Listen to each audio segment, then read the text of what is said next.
Berapa banyak pencari rezeki, tapi rezekinya dinikmati orang lain. Perlu dipikirkan sejenak. At-tafakkur sa'ah, berpikir sesaat, khairum min qiyamil lailah, lebih baik daripada beribadah sepanjang malam. Orang beriman berpikir sesaat.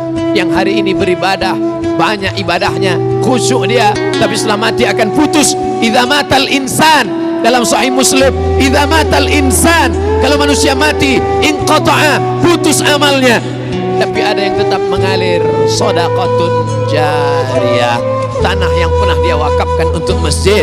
Yang tak sanggup memberikan tanah, semen, yang tak sanggup berikan semen, batu bata, pasir, kerikil, sekecil apapun kontribusi kita akan ditunjukkan Allah. Faman ya'mal mithqala dzarratin khairan yarah, sebesar biji sawi pun akan ditunjukkan di hadapan Allah Subhanahu wa taala. Yang bisa dengan hartanya, pakai hartamu. Tapi ada orang yang tak punya harta, tapi dia juga punya kontribusi terhadap masjid. Siapa itu? Orang yang dititipkan Allah jabatan, amanah, kekuasaan. Pakailah untuk menegakkan agama Allah. Agama Allah tidak perlu dibela, Allah tidak perlu ditolong. Huwal Aziz, Allah Maha Perkasa. Huwal Jabbar, Allah Maha Kuasa. Kita mendirikan masjid bukan untuk menolong Allah. Andai kita punya jabatan, tak pernah sekalipun dipakai untuk menolong Allah. Allah tidak perlu kita. Allah Maha Perkasa, Allah Maha Kuasa. Kita menolong agama Allah hakikatnya untuk menolong diri kita. Intan surullah, kalau kau tolong agama Allah, yang surkum, Allah akan menolong kamu.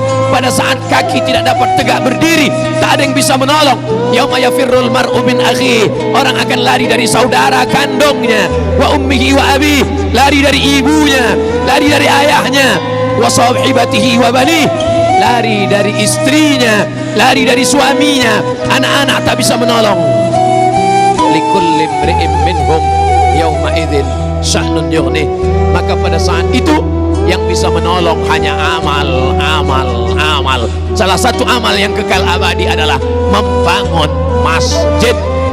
Tapi jangan bangga sesaat kalau sampai satu waktu saja kosong masjid, tidak ada sholat berjamaah. Zuhur, asar, masa genting, siang, maghrib banyak orang datang, subuh tak ada yang datang. Istahwadat alaihimus syayatin, satu kampung, satu negeri sudah dikuasai oleh syaitan. Oleh sebab itu, maka ini solat kita laksanakan menurut tuntunan Quran dan Sunnah Rasulullah Sallallahu Alaihi Wasallam. Maka siapa yang hidup hari ini akan bangga di hadapan Allah Subhanahu Wa Taala. Masjid Nabawi tegak berdiri 1441 tahun lamanya.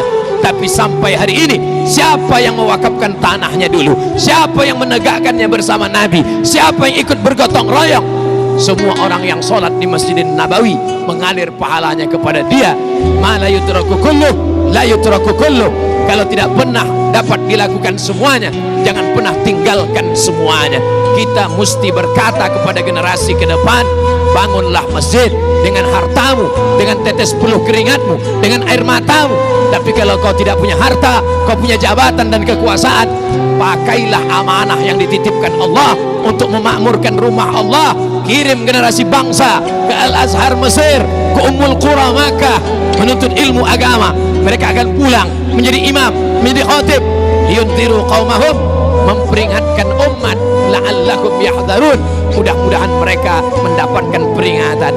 Malang tak dapat ditolak, untung tak dapat diraih.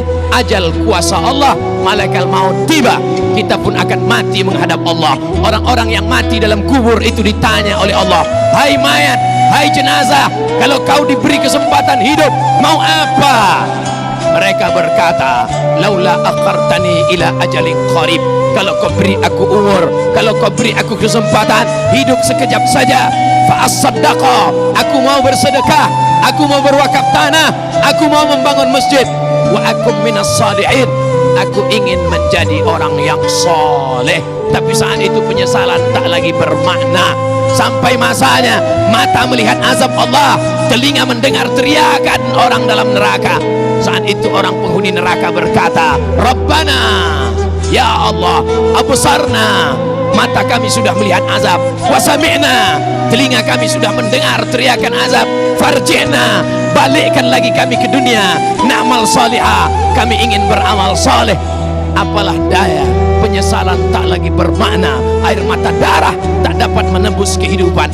Ketika ajal masih jauh, ketika umur masih panjang, ketika ruh masih bersemayam dalam jasad, bersedekahlah, gunakan harta, gunakan kuasa menolong agama Allah sampai akhirnya mati tiba, baik karena penyakit, kecelakaan lalu lintas, atau memang ajal sudah sampai. Semua hanya kata manusia. Mengapa dia mati?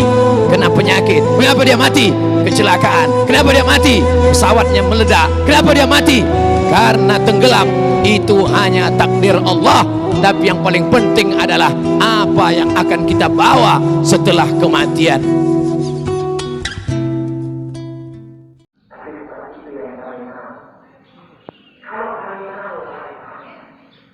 Kalau aku mau,